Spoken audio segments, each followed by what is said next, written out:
Vinay Bedardi remix by song. अरे जा बेवफा, अरे हम तो तेरे दिल की महफिल को सजाने आए थे। तेरी कसम, तुझे अपना बनाने आए थे। अरे किस बात की सजा दी तूने आए बेवफा। अरे हम तो तेरे दर्द को भी अपना बनाने आए थे। जाता दूता जाए करे जा, जिंदगी में कबहू ना।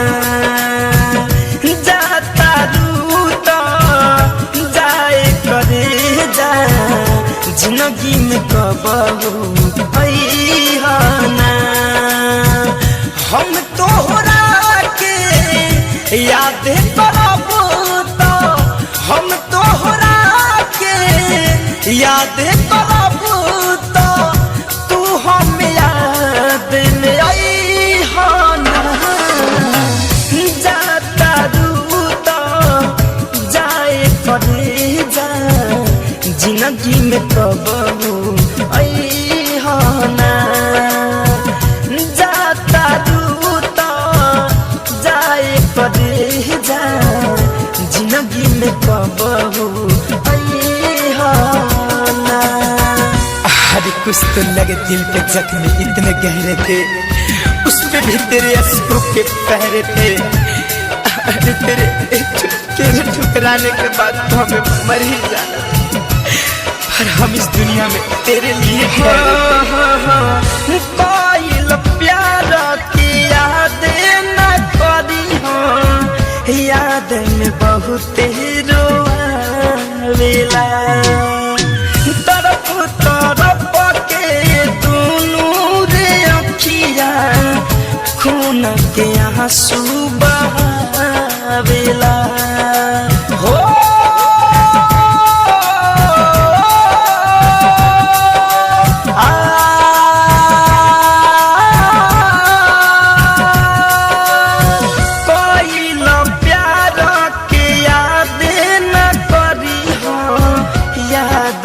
बहुत रोवेला।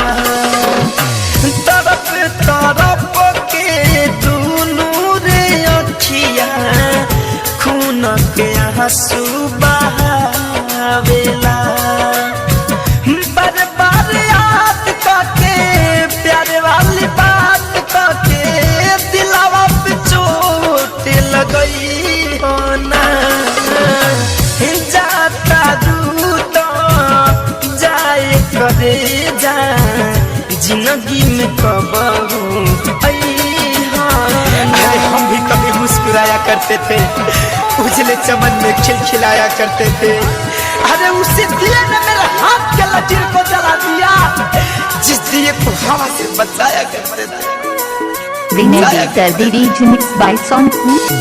प्रिंस आर्यन के सब बात मनी होई न कब तोहरा दुख हो।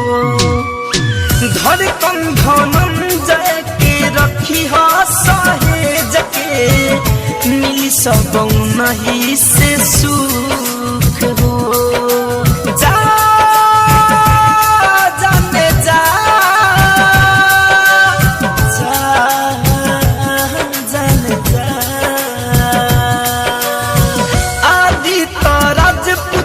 सब बात मनी होई न कब तोहरा दुख हो।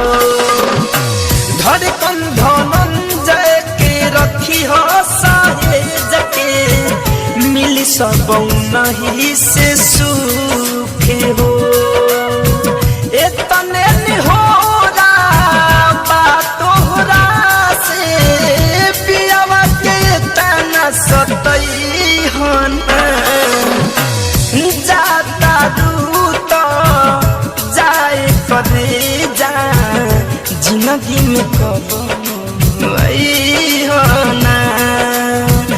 जाता दूता जाए करे जा, जिंदगी में कबहू ना। विनय बेदर्दी रीमिक्स बाय सॉन्ग।